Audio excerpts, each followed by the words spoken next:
서울 성수동에 있는 거네요. 얘는 또 뭔데? 한 명이 입찰 들어갔고 또 두 명이 입찰 들어가고 민업을 했네요. 그리고 보자. 연식이 2000년식이네요. 2000년식이니까 요거는 경매로 진행이 되지만 아마 재개발 재건축하고 좀 섞여 있는 것 같아요. 한 명이 낙찰받았고 그 다음 분이 또 낙찰받았죠. 그리고 2등이 이제 15억에 이제 낙찰받았습니다. 여기 보니까 재정비 있네요. 재개발이죠. 소유주는 동수령 어쩌고저쩌고 해서 타 물건을 소유하고 있다고 하네요. 이건 조합에 무조건 물어봐야 되는 거예요. 이게 특히 수도권에 있는 분들이 조심해야 되는 재개발 물건 중에 하나거든요. 재개발하고 재건축 등을 여러분들 좀 이해하시면 좋은데 왜 재개발이 약간 경매나 공매로 접근했을 때 약간 위험할 수 있냐라는 거를 꼭 알아야 되는 게 뭐냐면 재개발 관련해서는 정말 많은 사람들 이권이 좀 얽혀 있는 것 같아요. 그러니까 예전에 이렇게 재개발 구역이 쭉 구역이 있으면 여기에 이제 막 오래된 집이나 막 이런 것들이 있을 거 아니에요. 그러면 여기가 아파트로 바뀔 거 아니에요. 그렇죠? 근데 재개발 같은 경우는 거의 여기에 있는 물건을 가지고 아파트를 짓고 팔아서 건설회사가 돈을 벌고 그 다음에 여기 원래 있는 이제 주민들에게 아파트를 나눠주고 그러니까 여기 있는 걸 가지고 어떻게 보면 17번으로 조합원들끼리 나눠간다고 생각하면 돼요. 이게 이제 이런 폐해가 예전에 좀 많이 있었어요. 재개발 같은 경우는 토지와 건물을 같이 인정을 해준단 말이에요. 그러니까 구역이 이렇게 있어요. 집이 있어요. 그럼 요거를 이제 집 한 채로 인정을 해줬어요. 근데 보통 재개발 같은 경우는 어떤 이제 뭐 크기나 뭐 제한 여러 가지가 지금 많이 바뀌긴 했는데 소유권에 대한 부분이 있거든요. 그러면 하나의 소유권 그리고 이게 크기가 얼마 이상이면 한 채를 줬어요 예전에. 그러다 보니까 사람들이 뭘 해버리냐 나눠버리는 거예요. 이제 소유권을 지분으로 나누는 거예요. 그래서 3분의 1을 가지고 있고 3분의 1 가지고 있고 3분의 1을 가지고 있는 거예요. 그러면 이분들이 이제 한 채씩 다 가져가는 그런 꼴이 되게 되죠. 그러다 보니까 여기에 조합원들이 이제 손해를 보게 되는 거예요. 그래서 이걸 이제 법으로 하나의 소유권만 한 집으로 이런 단서가 이제 붙게 돼요. 그래서 낙찰받기 전에 뭘 물어봐야 되냐? 전 소유주가 이 구역 안에 다른 부동산을 또 가지고 있는지를 물어봐야 돼요. 이게 정말 중요해요. 근데 가지고 있잖아요. 그러면 어떻게 되냐? 이 가지고 있는 걸 가지고 조합원을 신청하든 소유주가 권리를 행사를 하잖아요. 그러면 이 나머지 집은 어떻게 되냐? 현금 청산이라는 게 돼요. 그러니까 돈으로 받아버려요. 근데 현금 청산의 문제점이 뭐냐면 이거는 재개발 같은 경우는 피가 반영이 안 돼요.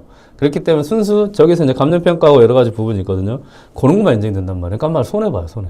그렇기 때문에 이 폐해 때문에 나온 게 하나의 소유권은 한 집만, 한 아파트만 이렇게 된 거거든요. 그래서 이 물건은 경매로 나왔지만 이런 물건들을 좀 조심해야 돼요. 여기서 딱 이게 나왔죠. 이 참고사항에 보면 이렇게 분명히 나와 있어요. 소유주가 타 물건을 소유하고 있다. 이게 큰 거예요. 여러분들 혹시나 경매나 공매로 나왔을 때 구역 안에 타 물건을 소유했다라고 하면 이거는 여러분들은 한 소유권은 한 집만. 그러면 이거 두 개죠? 등기 두 개 가지고 있잖아요. 등기 두 개. 그럼 어떻게 돼요? 나머지 하나는 현금 청산이 돼버려요. 그럼 위험해요. 요걸 여러분들이 꼭 조심해야 돼요. 요거랑 플러스 관리 처분이라는 게 있거든요. 관리 처분이 뭐냐면 이 부동산 집이 아파트가 있어요. 아파트를 이제 다 이제 이주를 시키고 그 다음에 이걸 밀 거예요. 그러니까 한마디로 이제 집이 없어지는 거예요. 집이 없어지면 보통 여러분들이 경매, 공매할 때 대출을 받잖아요. 근데 대출 받을 때 뭘로 대출 받죠?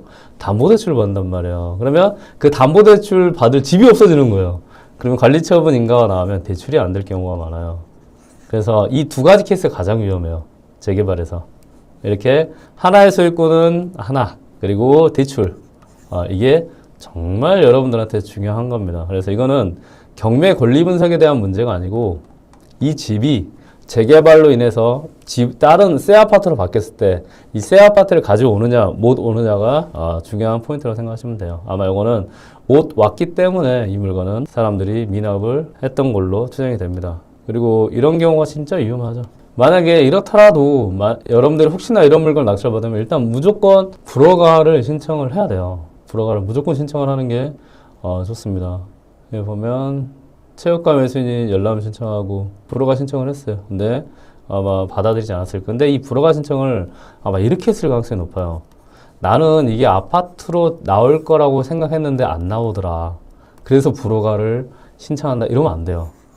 불허가는 경매 집행법에 있어요. 법 안에 불허가 항목이 있어요. 이 항목을 가지고 여러분들이 불허가 신청서를 작성을 하고 항목을 가지고 여러분들이 불허가를 제출해야 돼요. 그래서 여러분들이 불허가를 하기 전에는 마음은 급한 걸 알겠지만 꼭 법원에서 기준을 주는 불허가 신청 항목을 가지고 신청을 해야 돼요.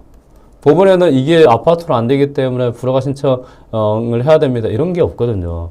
이런 부분 꼭 확인해야 됩니다. 지금 이제 항구장까지 제출했지만 지금 쉽지 않은 그런 상황이 된 거죠. 그래서 여러분들이 재개발 물건 같은 경우는 꼭 조심해야 된다. 하나의 소유권은 하나만. 이것만 기억하십시오. 그리고 대출. 특히 이게 그래요. 이분은 1억 8천 보증금이, 이분은 어떻게, 여기는 3억이에요. 3억 보증금이 20%니까. 맞았죠? 그러면 이걸 아느냐 모르느냐, 그리고 불허가 같은 경우도 여러분들이 어떻게 불허가를 접근을 하느냐, 이거를 잘 기억하시고 준비를 하셔야 됩니다. 그래서 이 물건은 전화해서 조합원, 그러니까 아파트로 가져올 수 있냐 없냐, 그 다음에 대출 부분, 근데 아마 이렇게 미납된 케이스를 보면 아파트로 가져올 수 없었기 때문에 그런 것 같습니다.